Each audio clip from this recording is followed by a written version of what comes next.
Buenos días, profesor. Lo que queremos presentar hoy es el taladro de impacto. Los nombres del equipo son Steven, Hugo, Michael, Mayra y Martín. Lo que queremos hacer es implementar una mejora al taladro de impacto, que no solamente sea taladro de impacto, sino un taladro común y corriente, que tenga las dos funciones. A la hora de trabajar con esto, con los taladros de impacto de hoy en día, es que al momento de perforar cualquier tipo de cimientos o planchas de zinc, bajan su frecuencia y funcionamiento. Lo que queremos es que tenga un funcionamiento normal, que no tenga ni bajas ni altas, que sea eficiente, que sea duradero, que sea de cualquier tipo de trabajo que tú quieras realizar, que la puedas hacer con este taladro de impacto. Normalmente los taladros de hoy en día tienen una batería que no dura mucho tiempo, ya que por ello no pueden tener una larga vida útil las baterías. Normalmente hoy en día las baterías son de litio, entonces intentar conseguir unas baterías mejores que puedan tener una mejor funcionabilidad, algunas de agua verde o cualquier tipo así, o de celdas de batería que puedan ir regenerándose a la vez que van utilizándose.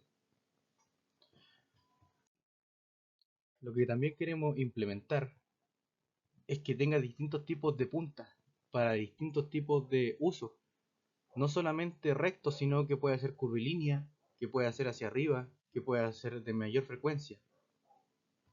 Como podemos observar también, que tenga distintos tipos de frecuencia, que no solamente sea de una pura velocidad, sino que puedas aumentarla o bajarla según cómo quieras hacer el trabajo.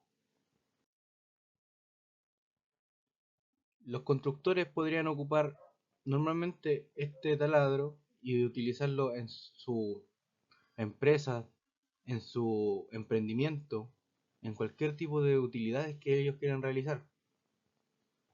Que no solamente sea para vehículos o otro tipo de trabajo, sino que sea en hartos tipos de empleo. En conclusión, lo que queremos hacer es que este taladro sea eficiente, que sea hogareño, que sea liviano, que sea de cualquier tipo de cosas que tú quieras hacer, la puedas realizar con este taladro. Bueno, profesor, ese sería nuestro mejora al taladro o alguna ocasión que pueda realizar. Muchas gracias.